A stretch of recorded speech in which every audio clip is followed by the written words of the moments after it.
Salut à tous et bienvenue dans Swim Smart Triathlon. Ici Théo, maître nageur, préparateur physique, et aujourd'hui on célèbre une étape importante de ce podcast. Cela fait 6 mois que le premier épisode est sorti. Et plutôt qu'un simple bilan, je voulais que cet épisode vous apporte un maximum de valeur. On va revenir sur ce que vous avez aimé, ce qui vous a aidé à progresser et surtout comment on peut aller encore plus loin ensemble. Mon but est que cet épisode vous donne des conseils pratiques et des axes d'amélioration qui peuvent aussi s'appliquer à votre progression en natation et en triathlon. En ce moment, j'ai également lancé un mois spécial carrousel sur Instagram et Facebook, avec une astuce, voire plus, ultra pratique pour progresser en natation publiée chaque jour à 10h30. On va y parler entraînement, planification, technique, physio, tous les thèmes seront abordés. Si vous voulez des conseils rapides et applicables directement au bassin, foncez-y, jetez un coup d'œil. Allez, c'est parti. En 6 mois, plusieurs tendances fortes se sont dégagées. D'abord, les formats courts et précis sont ceux qui fonctionnent le mieux. Les épisodes qui vont droit au but, avec une explication claire suivie d'exercices concrets,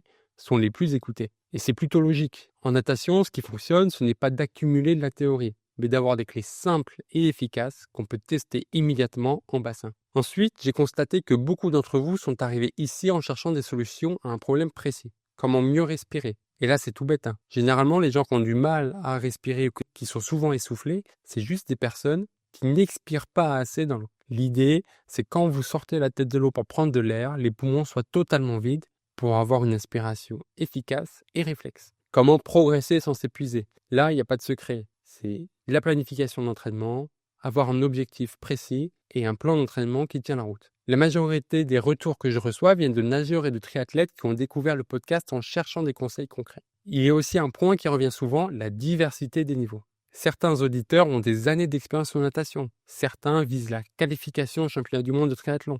D'autres débutent totalement. Et c'est ce qui est intéressant. C'est pour ça que j'ai fait ce podcast. C'est que tout le monde puisse trouver de la valeur dans les explications que j'essaye de donner. Ce mélange de profils rend les échanges encore plus intéressants. Et justement, c'est ce que souligne Audrey dans son message. Salut Théo, moi j'ai commencé à te suivre parce que la natation c'était pas du tout mon domaine. Je me suis lancée là-dedans il y a 2-3 ans, même pas. Et j'étais totalement perdue, totalement à bout de souffle. Donc c'était pas facile pour moi, mais grâce à tes conseils qui sont clairs, concis, merci. Le retour d'Audrey, c'est exactement ce que beaucoup de nageurs ressentent au départ. L'essoufflement en natation, la sensation d'être perdu sous l'eau, ce sont des freins qui empêchent de progresser. Contrairement à la course à pied, où il suffit de sortir courir, en natation, il faut comprendre ce que l'on fait pour progresser efficacement. Et c'est justement cette pédagogie ultra claire et progressive que je vais continuer à développer dans le podcast. L'objectif, c'est que chacun puisse progresser à son rythme sans se sentir dépassé ou démotivé. Un autre point qui ressort souvent, c'est l'importance de comprendre le pourquoi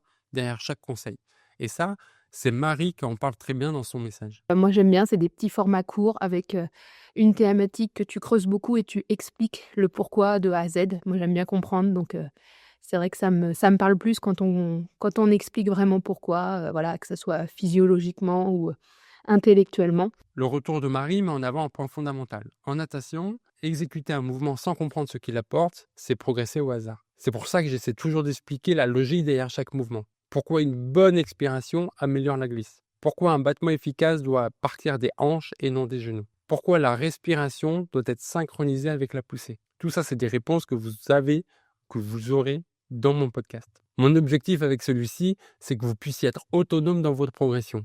Que vous ne fassiez plus jamais un exercice juste parce qu'on vous a dit que c'était bien, mais parce que vous savez exactement ce que vous travaillez et pourquoi. Et ça, je pense que c'est la plus belle phrase que les athlètes que j'accompagne puissent me dire. Quand au bout d'un an et demi d'accompagnement hebdomadaire avec eux, ils me disent « Bah voilà Théo, je pense qu'avec toutes les clés que tu m'as données, je peux y arriver tout seul. Je suis toujours là en soutien, mais ça vole de leurs propres ailes. Ça grandit tellement vite. » Moi, dans ce que j'aime des fois dans les podcasts, c'est quand il y a des interactions avec d'autres personnes. Marie met le doigt aussi sur un vrai sujet. Les interviews apportent un gros plus au podcast, c'est certain. Mais c'est un vrai challenge. J'essaye de le faire avec Nicolas régulièrement, avec Sébastien, avec Romain, mais c'est pas évident. Déjà, je suis timide. Oui, on dirait pas, mais inviter des gens, c'est encore un frein pour moi. Mais promis, j'y travaille. Ensuite, il y a la question de l'emploi du temps. Faire concorder 2 plannings, c'est pas simple du tout. Enfin, même si on approche les 9000 écoutes, et c'est super, merci à tous, il y a encore trop peu d'interactions.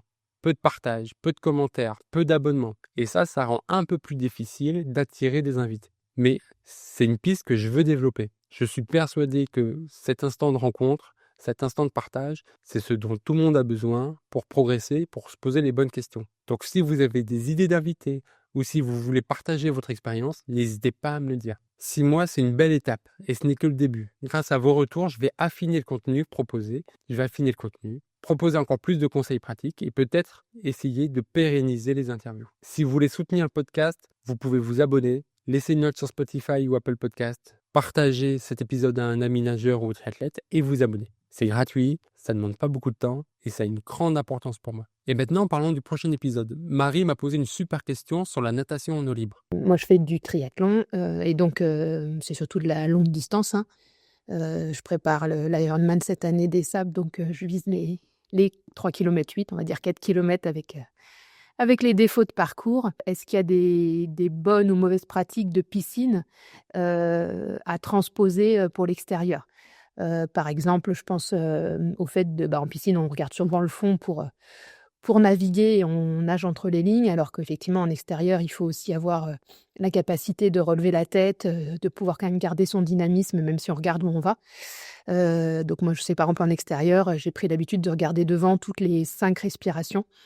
Donc je ne sais pas, voilà, est-ce qu'il y a des bonnes ou des mauvaises pratiques qui pourraient se transposer du bassin à l'extérieur? C'est une question clé. Et ça tombe bien parce que l'épisode de la semaine prochaine sera entièrement dédié à la transition entre la piscine et l'eau libre. On va voir comment bien gérer l'orientation sans casser son rythme. Quels réflexes garder et quels exercices faire en piscine pour mieux performer en extérieur. Si vous avez des questions sur ce sujet, envoyez-les-moi et j'y répondrai dans le prochain épisode. Et avant de se quitter, j'ai une dernière demande. Si vous avez un épisode préféré de Swim Smart Triathlon, celui qui vous a le plus aidé, partagez-le en story sur Instagram ou Facebook en me taguant. Ça me permettra de relayer vos posts, mais aussi de voir quel type d'épisode vous plaît le plus. Merci pour ces 6 mois incroyables et à très vite pour la suite.